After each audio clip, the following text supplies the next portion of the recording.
There's a silent epidemic of disease that is unfolding in this country and around the world, the scale and proportion of which we cannot even begin to wrap our minds around. And this epidemic is an epidemic of mold toxicity. Depending on the study and researcher you speak to, somewhere between 5 to 50% of autism may be mold toxicity.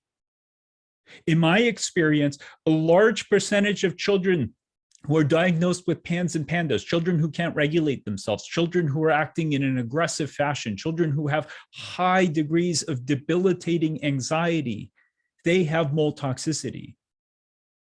Studies have demonstrated and suggested that failure to thrive, inflammatory bowel disease, severe allergies, immunodeficiencies, a host of other diseases may be in part or fully caused by mold toxicity.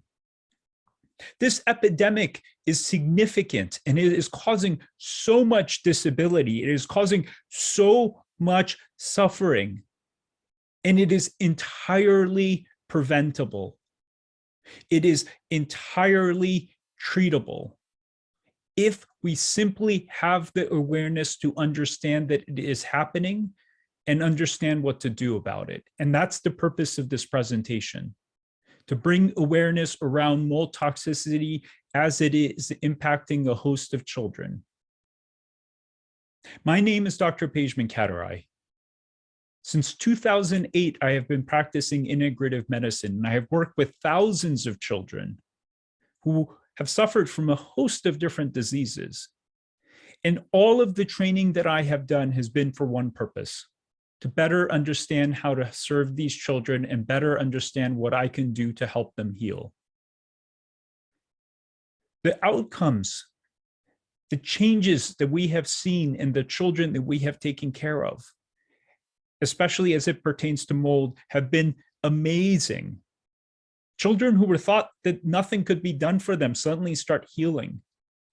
Autistic children who are completely disconnected from the world in a relatively short period of time start becoming connected to the world. There is so much good we can do only if we become aware of mold toxicity and what it is doing to the children and adults in this country and around the world. Before I start, I want to give a tremendous degree of thanks to all the brilliant teachers that I have had who have allowed me to be here. In particular, I want to give so much thanks to Dr. Neil Nathan.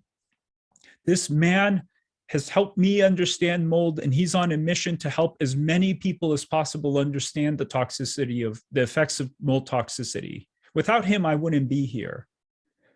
If you go visit drneilnathan.com, he has a tremendous amount of resources to help you see what is going on, and he's training hundreds of other doctors to do the same thing. I want to give gratitude to Dr. Kamyar Hidayat, who helped train me in systems biology, which is basically a way to look at the human system as one whole and understand how all the things come together to affect our experience of life. Without him, I wouldn't be here. But ultimately, it's a cumulative training that I've had from many brilliant people who have allowed me to understand things and ultimately have contributed to the coming forth of this presentation.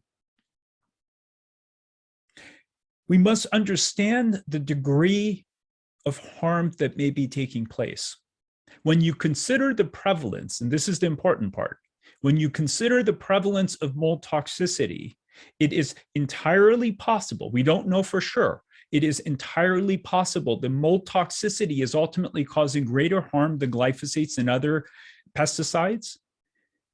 It may be causing more harm than heavy metals, including lead.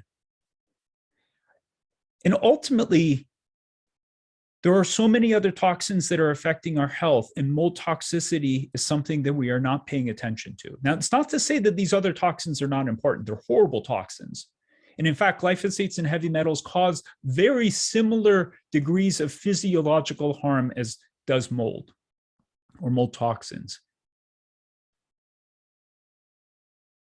The big difference is, while we are finally paying enough attention to lead toxicity. We're starting to understand mercury toxicity, arsenic toxicity. We're talking about glyphosates. People are starting to buy organic foods when they can. The same degree of awareness does not happen around mold. It's lacking. Even if you take the prevalence of lead and you quadruple it to account for arsenic and mercury and everything else, that's still 10%. Depending on the study, somewhere between 10 to 30%, being conservative, of homes in the US have mold. The physiological complications and effects of mold toxicity is just as bad as lead, if not even worse. Except we're not aware of it as a community. Physicians are lacking awareness. Widely available and accurate tests are missing. So even if a physician understands how to test for mold, they will likely miss it because of the limitations of the technology. Mold is highly prevalent in homes, yet very few people are aware of the fact that the mold is there. It's not like you have one ceiling that's about to cave in because there's so much water damage and mold. It's not like that. Most of the time, the mold is hidden. It's in a wall cavity. It's in the air conditioning unit. It's in the basement. Or families saw that there was water damage. They saw that, oh yeah, we had a leak around my daughter's bed. We had some water staining. The wall, was kind of damaged, so we just painted over it. And who in God's good earth would ever think that that quote unquote little leak is the reason why the child has severe asthma, or the child isn't growing, or the child isn't learning, or the child has autism? We cannot even begin to wrap our heads around the fact that that little leak is the reason why the child is falling apart, except it can be. And that's the whole purpose of this conversation, to bring awareness around these things. As mentioned, mold toxicity is incredibly difficult to diagnose. So even if you were aware of it and your physician was aware of it, they can order a test, and that test can come back looking relatively normal.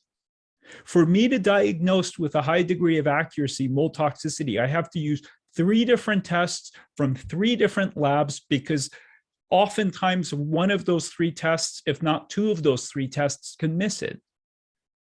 So our technology is tremendously lacking. And there is so much more we need to do to increase our diagnostic accuracy, especially as it comes to detecting mold toxicity in children. If environmental toxins are what load the gun, mold toxicity is what pulls the trigger.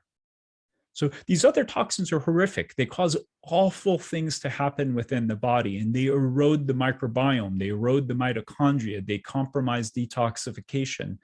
And when mold shows up, it's like unleashing the bull in the china shop, and it just completely wrecks the system beyond a place of the body's ability to heal itself. It literally tips the body over beyond a place where the body has the capacity to detoxify or to heal itself.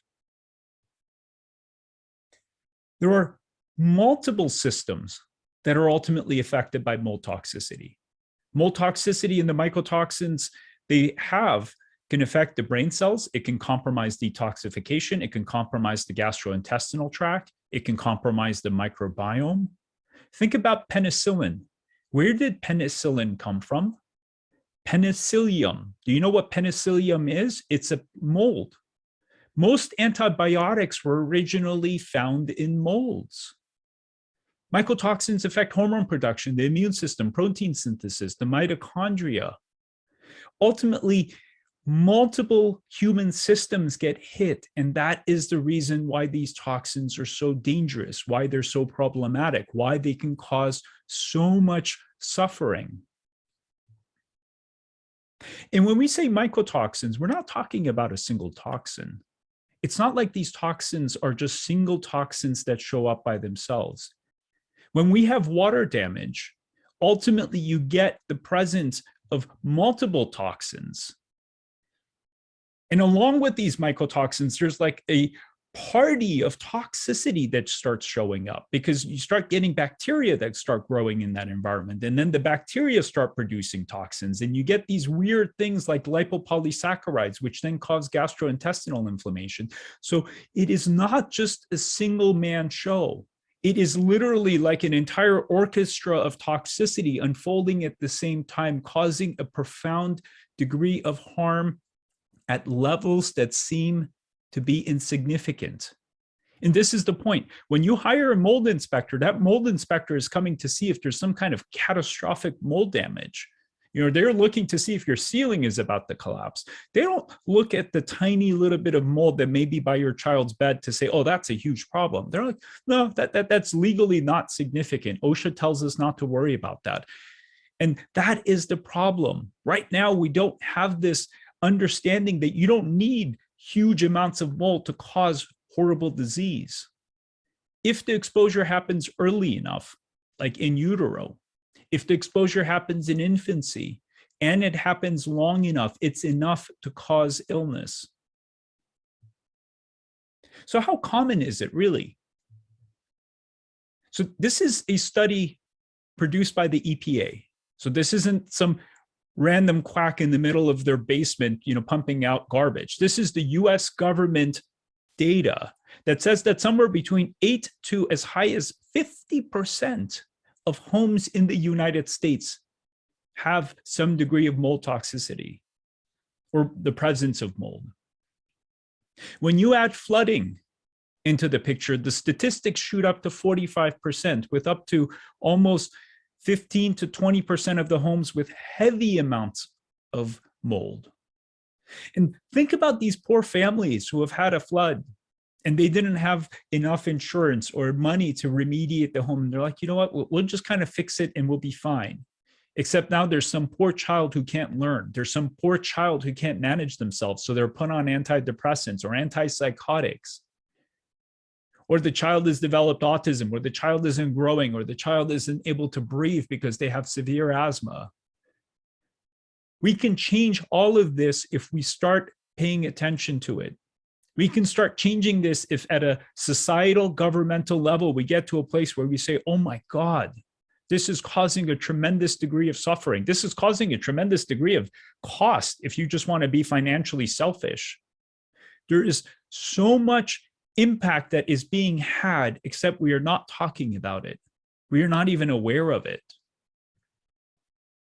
How does mold toxicity happen? How does the growth of mold happen? Well, it's actually really, really simple. You take drywall, which is basically calcium sandwiched by paper, and you add water to that paper, you get mold. Paper, in general, comes from trees. Trees, and especially the bark around them, have mold. So most drywall has small amounts of mold spores actually embedded into its matrix. So when you add water to that, guess what happens? You start getting mold. And you only need 40 to 50% relative humidity to allow mold to start growing. And again, we're thinking like, okay, it's obvious, you can see it. No, you can't. I've had families where it was a beautiful new home, less than 2 years old, except the genius that set up the air conditioning unit somehow forgot to hook up the drain. Or a family that just did a beautiful remodel of their home. They had a basement that wasn't completely taken care of, and their air conditioning, brand new air conditioning, was sitting in that moldy basement, sucking in air from that moldy basement and pumping it into the brand new home. It is so easy to miss. And just because you have a new home doesn't mean that it's impossible to have mold. It's entirely possible, and I've seen it countless of times. What complicates things is that 20, 30 years ago, we had leaky homes. We had windows that didn't seal properly. We had doors that didn't seal properly, and air was just constantly flowing through the home. As we have worked to create more energy efficient homes, and it's fantastic that we have energy efficient homes and we're not wasting energy. But as we have created these energy efficient homes, we have essentially created closed systems. These homes do not breathe. That's how they have their energy efficiency. They don't breathe. The same air that's in the home stays in the home always, and it keeps recirculating. So if you have mold toxicity, guess what happens? These molds continue to circulate within the home, and the levels keep building up because there is no exchange. These toxins have nowhere to go. And even if you have a HEPA filter in your air conditioning unit, or you have an HEPA filter running, unless that HEPA filter is basically a hospital grade HEPA filter, these mold toxins that are the size of viruses, can actually escape these HEPA filters. So they just keep circulating. Now, many people think that, well, you can't really get that much toxicity for just a little bit of mold. You actually can. Studies have demonstrated that just inhalation of these toxins over time is sufficient to cause systemic illness. You can get significant elevations in the bloodstream just by inhaling these toxins. What about mycotoxins in foods? Because people say, well, you can't really get that much mycotoxicity from food. And it's actually true, except it turns out that certain mycotoxins like ochratoxin and zearalenone have not been regulated by the US government. So there's actually no upper limit in terms of how much of these toxins could be present in mold. And while we don't think food mycotoxins are the primary reason why we are seeing such an issue, they cannot be ignored. What complicates things further is that if you have grains, such as corn, which is what is fed primarily to the animals, and that grain is stored in a silo, and let's say there's heavy rains, let's say there's flooding. Maybe the silo itself didn't get, waterlogged, but there was a tremendous degree of water around that. And humidity levels got up beyond 40–50% for a long enough period of time. Guess what happens to those grains? They become moldy. Guess what those grains are fed to? The animals we consume. Guess what gets concentrated in milk? Mold toxins. Mammary glands, animals included, filter what is in the blood.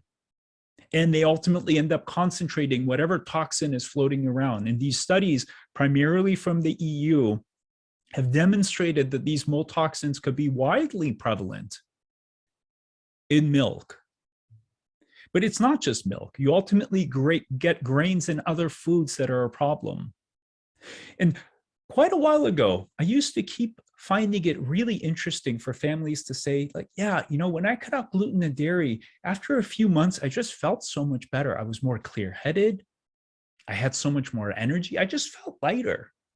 And even in the children on the spectrum, even with children who have learning issues, what do we say to families? Cut gluten and dairy out for 2 to 3 months to see what happens. And we've always thought that that's an immunological reaction, except when you actually look at the science, delayed sensitivity reactions don't take months to clear, they take weeks to clear. So even though these foods are probably causing immunological harm, I'm not saying that it is not. One of the other mechanisms through which they may be causing harm is actually through the toxins that they are introducing, the mold toxins that they are introducing into us. This is the part where, as a pediatrician and as a father, my heart breaks. Mycotoxins concentrate in breast milk. Mycotoxins pass through the placenta.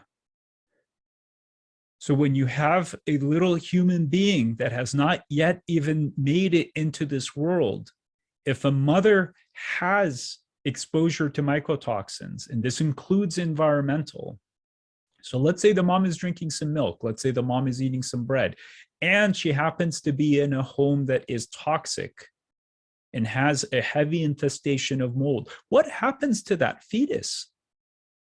We're going to talk about how mycotoxins affect the mitochondria, how they affect the immune system, how they change the gastrointestinal tract. What happens to this poor fetus that is growing in a soup of mycotoxins? What happens to this fetus that is now born into the world, and the first thing they get is breast milk that is contaminated by mold toxins? What happens? We don't know. We don't know. What terrifies me is to think how many children who we call autistic were these babies that basically grew up in a soup of mycotoxins since they were conceived. And we're not even thinking about it. We're not even talking about it. We're not even looking to diagnose or assess these children for these toxins. But it's not just these toxins. These kids are born with the soup of other things. And that collective combination is probably what is causing the catastrophe. In this degree of catastrophe, we don't understand. We need to understand. We need to study. We need to talk about this. Part of why we need to talk about this is because the first few years of an infant's life is when their systems basically get wired. Their microbiome forms. Their immune system starts priming itself. The nervous system is developing. So you get neuroplasticity. You get the neurons basically pruning and forming these networks. And when these mycotoxins are prevalent in those formative years, a degree of disaster may unfold that we do not understand. We can prevent this. We can prevent a lot of this if we start talking about it, if we start becoming aware of it. But we need to have these conversations. This is what mold toxicity can do. At least in my experience, and quite a few of my mentors that have taught me, at least 50%, if not more, of brain inflammation, including PANS, these poor kids that can't regulate themselves, is probably mold toxicity. That child that you see that is having unbearable aggression or unbearable anxiety is probably mold toxic. Severe allergies, asthma, eczema, failure to thrive, memory problems, learning disabilities, kids who looked at me, 8-year-olds who looked at me and said, "Do you think I'm dumb? Do you think I'm dumb?" Kids who have looked at me and said, "Do you think I'm bad? Do you think I'm evil?" is what that kid was asking me. And I look at these kids and I say, "No, you're not dumb. No, you're not bad. You're good. You can learn. You're smart. There's something happening that's causing you to be sick. And that sickness is why you experience things the way you do. It's not you." But what happens to these kids who never hear that, who ultimately come to think of themselves as bad, and they're just mean, and they just can't control themselves, and they fall apart? What happens to these poor kids that just don't learn and they can't learn? So they just come to think of themselves as dumb, and they just give up. They just give up. They just give up on life. What happens to them?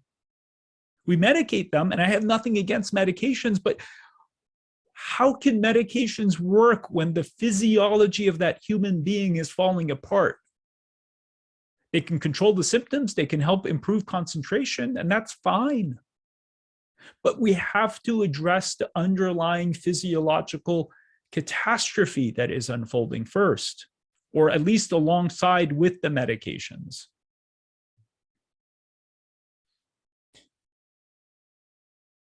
Studies have found that children who are on the spectrum, generally speaking, have higher levels of mold toxins than children who are not.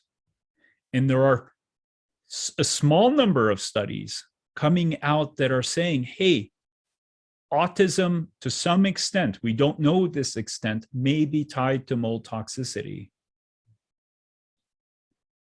In adults, mold toxicity can show up in a host of different ways. It could be allergies, bronchitis, chronic fatigue, chemical sensitivities, adults who are basically allergic to the entire world, adults who can't handle perfumes or colognes, who can't handle chemicals, adults who have thyroid disease, weird muscle pains. God, my body hurts all the time.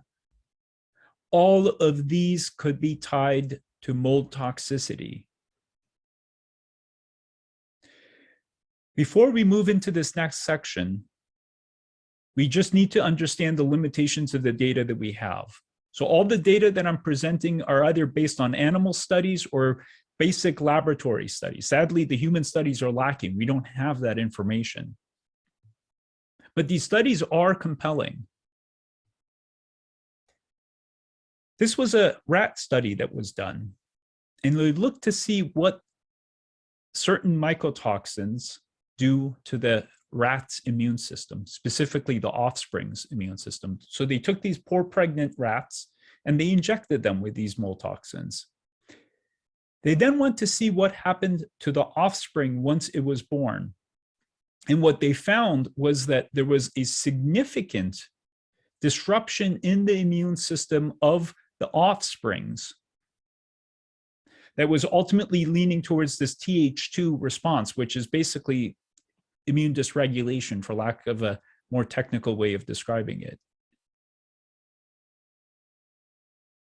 There is so much that is happening to these fetuses, these children, once they are born into this world. Their immune systems are already altered. And then think about what happens now when that child, who may already be having some degree of immune dysregulation, is then breastfed the mold toxins for the first year or 6 months of their life.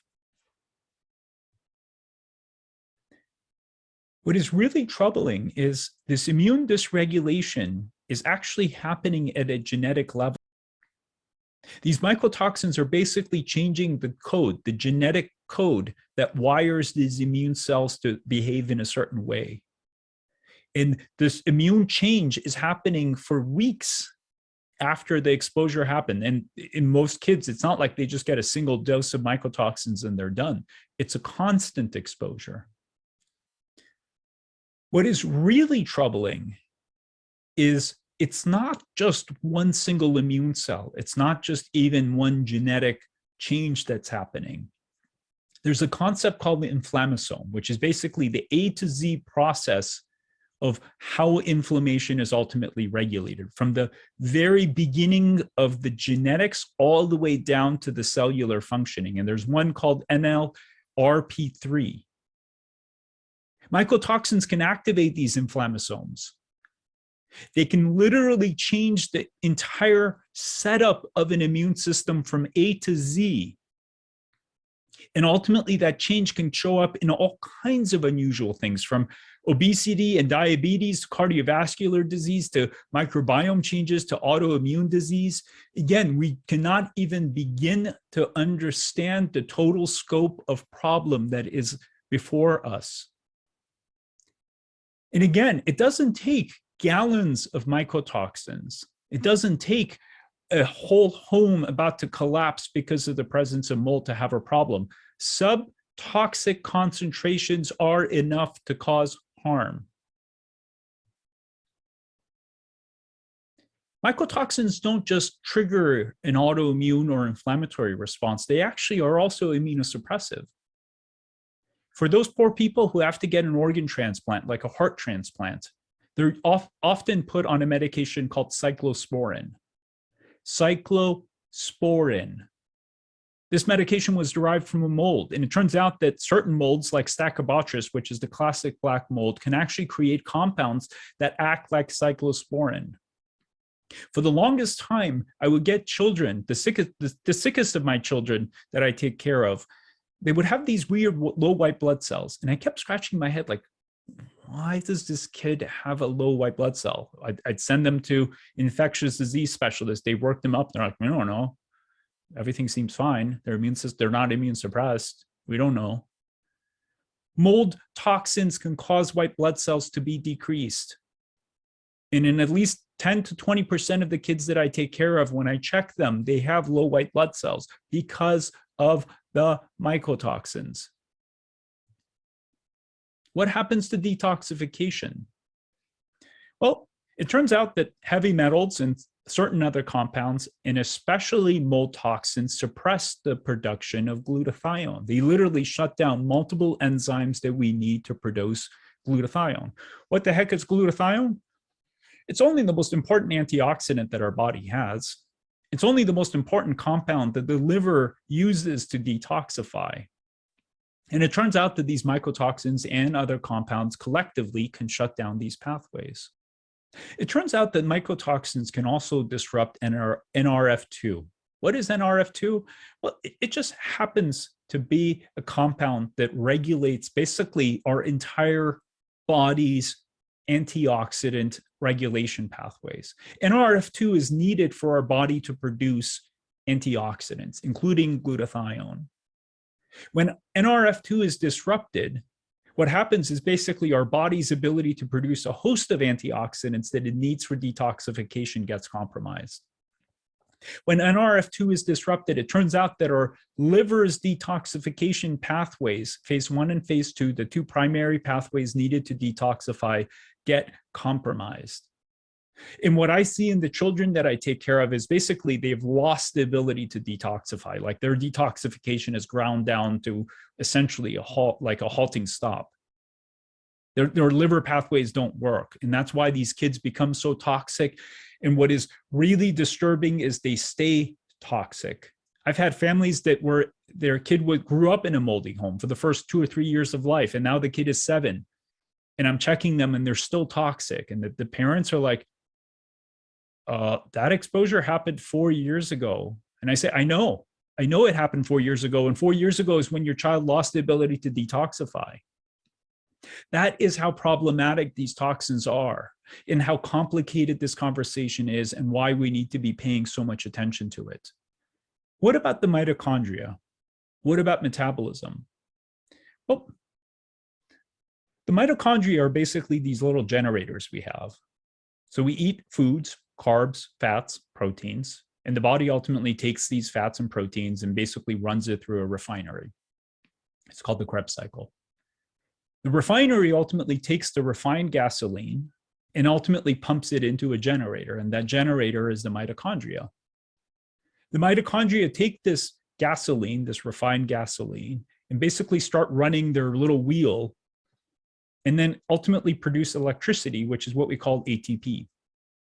ATP is essentially the currency of life. It is what we need to be alive. It is what we need to think. It is what we need to learn. It's what we need to detoxify. It gives us energy to move around. It gives us vitality. ATP is vitality. Ultimately, multiple parts of our generators, the mitochondria, as you can see in those arrows, are compromised when mycotoxins are present. What's more troubling is that mycotoxins actually affect the membrane. So imagine the generator's housing starts falling apart. The generator starts producing a leak, and whatever electricity that it's producing gets leaked out. So ultimately, the amount of electricity that's coming out of that generator is significantly less. Except our bodies are not simple little generators. It turns out that when the mitochondria become compromised, you get a cascade of events that could lead to cellular death. Literally, the cells say, like, holy cow, like everything is falling apart. We need to just shut this down. And literally, they destroy the cell that is dysfunctional to save the rest of the body. Except what happens when 10%, 20% of our mitochondria are having this? How clearly would you think if your mitochondria are not present to power your brain cells? How well would you feel? How exhausted would you feel if your mitochondria can't power your vitality? What is most troubling is it's not just the generators that get compromised. The genetic code that is there to help the body repair the mitochondria, to help them regenerate, the expression of that genetic code gets compromised. So not only do the mitochondria get hit in potentially a really significant way, it turns out that the body's ability to repair the mitochondria gets compromised. So the system is literally stuck in a state of semi-dysfunction permanently because these mycotoxins, again, just keep lingering in the system. They keep recirculating, and they're constantly bathing the cells in toxicity. And when this happens, you get disruptions in metabolism. You get this weird thing called oxidative stress. And what is oxidative stress? It's basically cellular rust. The cells start rusting and falling apart. And then we wonder why some of these poor kids can't manage themselves, why they're just tired all the time, why they can't focus, why they can't concentrate, why they're not happy. Who would be happy if their entire everyday existence was of exhaustion, of depletion, of overwhelm, because everything in life is too hard? Think of the time you had the flu. Think of how just depleted and just awful you felt. Now, imagine if that is your everyday, every moment experience of life all the time. And then we expect these kids to be happy. We put them on Zoloft because they look depressed. We put them on Ritalin because they can't concentrate. Well, yeah, those medications are fine, but if you are depleted, if you are exhausted, then shouldn't we address what is causing that exhaustion? And ultimately, the cellular rust damages the mitochondria, damages protein synthesis. which ultimately causes some children not to be able to grow. It causes lipid peroxidase. It damages the fats, which is why sometimes cardiovascular disease develops. There's something even more concerning than that, and that's a concept called the cell danger response.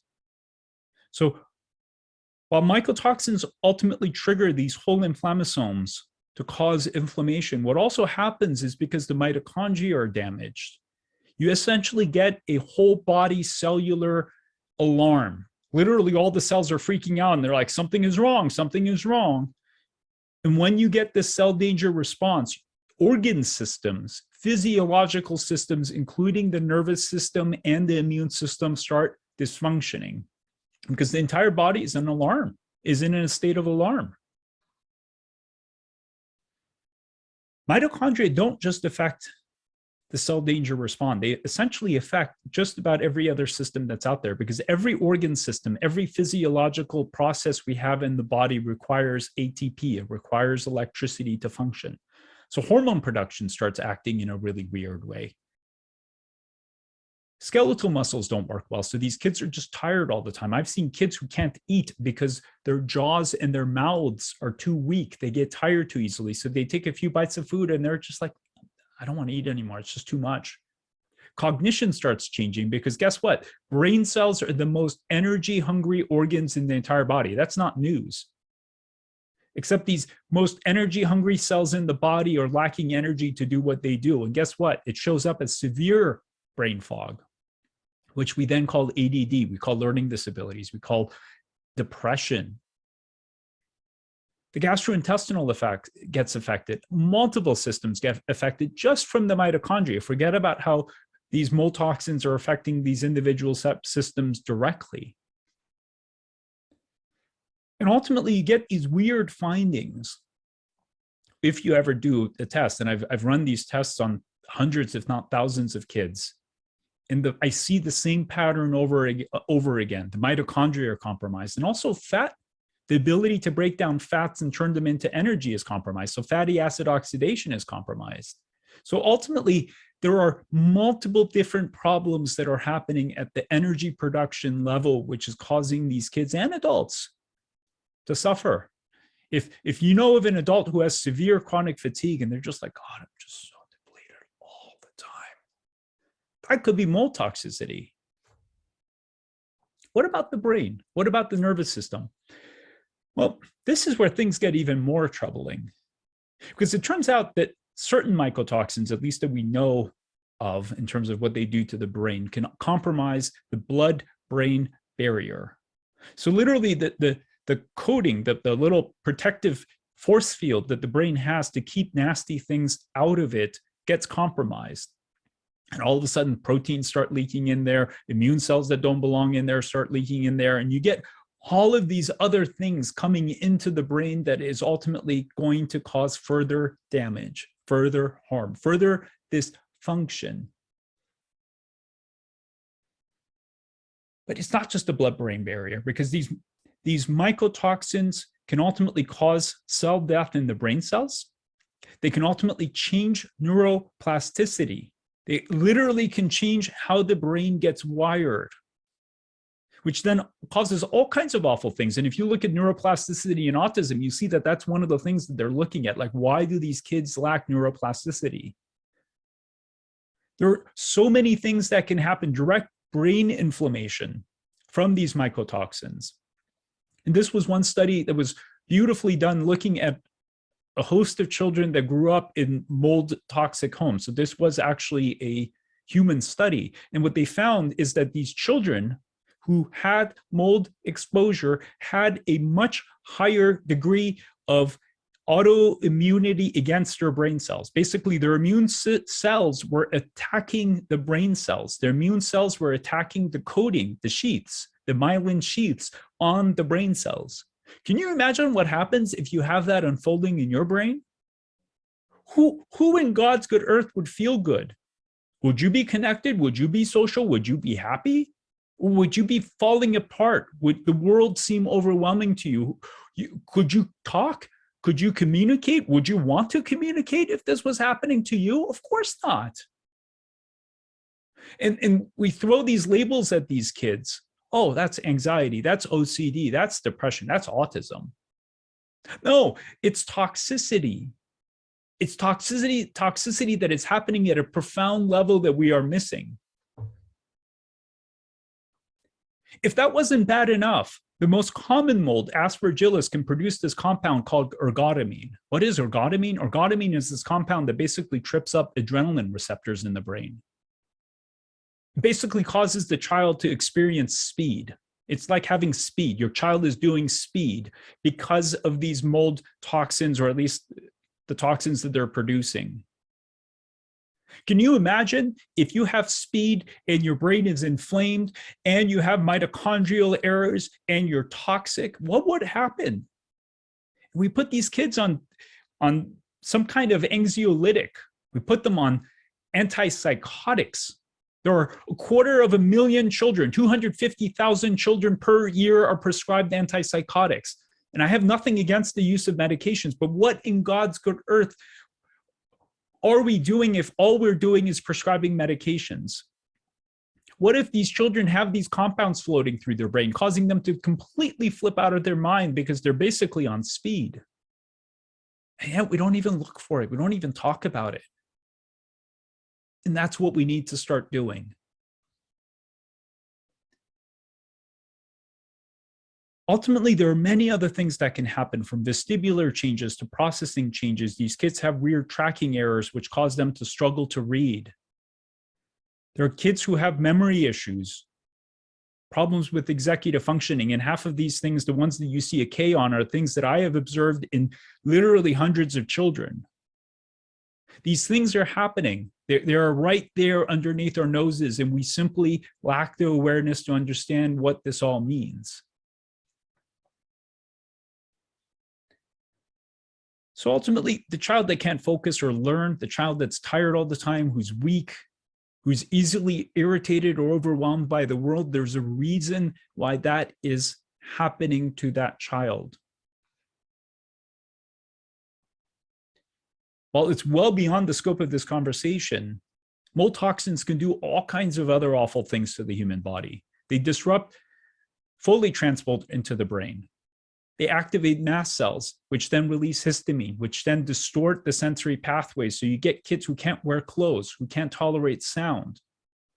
These kids have drops in IQ. They have seizure-like activity in their brains. You get disruptions of the microbiome in significant ways. Again, where did penicillin come from? Penicillium, molds. Studies have clearly demonstrated that the microbiome of those who are exposed to the mycotoxins are different.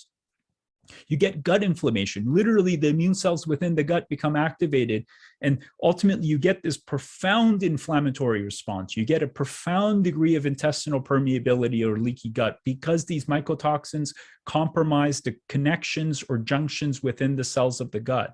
And that's just the tip of the iceberg. And yet we need to talk about this more. Now, here's the silver lining in this conversation. Here's the beautiful part, the bright part of this. All of this can be prevented. All of this can be reversed and healed if we understand what is going on and we ultimately leverage the right tools to address it. I've seen this all with my own eyes. I've seen my own patients heal before my eyes with nothing that's super complicated. I mean, it's somewhat complicated, but it's not rocket science. You address the home environment. You bring in some supplements to help support detoxification. You build up the antioxidants. You do a few things to support the gut. And then ultimately you detoxify these kids and they get better. They get way better. This is one mom's experience. And I hope her words can really help you understand what this conversation could mean for millions of kids. And to go from not speaking yet to saying I love you that day was a really, really big deal for my husband and I. So we're seeing that. We're seeing the speech and eye contact, more paying attention more to us and paying attention to our siblings more. being able to play with them more when she wasn't able to before. Just being able to express her needs. Basically, like, oh, I need this, brings it to me and asks for things, and just really more aware, more present, and more calm in her and comfortable in her own body. Just comfortable in her own body and her own skin, so she's able to be herself, to be free, for her soul to be who it's supposed to be. This is what's capable. This is what's possible if we understand what to do. Ultimately, there are a host of things that could be happening. And if you just look, it's obvious. Most adults who are exposed, if they have something going on, they start experiencing a weird degree of brain fog. Yeah, you know, my husband, who used to have photographic memory, he's starting to forget things, and we never understood why. Yeah, you know, I just thought that because I had 2 kids, I was just exhausted all the time. I didn't understand why. Yeah, my cycles are completely off, or God, my thyroid is off. And yeah, my kid is having issues too. They're right underneath our noses. These problems are right underneath our noses if we just learn how to identify them and say, God, could that be mold toxicity? Could we be having mold exposure here? Did we have mold exposure in a prior home for a significant period of time? And again, we have so much awareness around certain things like lead. We need to make mold toxicity the next lead. We need to bring that degree of awareness and resources to understand it, diagnose it, and ultimately treat it. For more information on mold toxicity and how you can understand if it's there, and ultimately simple tests you can do at home to identify it, visit holisticminds.com/mold and put in your information, and you'll get a handout that I spent quite a bit of time developing to help you understand if this is happening. We could make a difference. We can change this conversation. And it all starts with awareness. So I hope this handout will help you understand if this is impacting your family.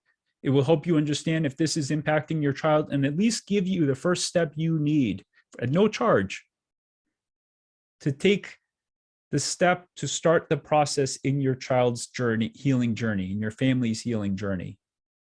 I also encourage you to visit Dr. Neil Nathan's website.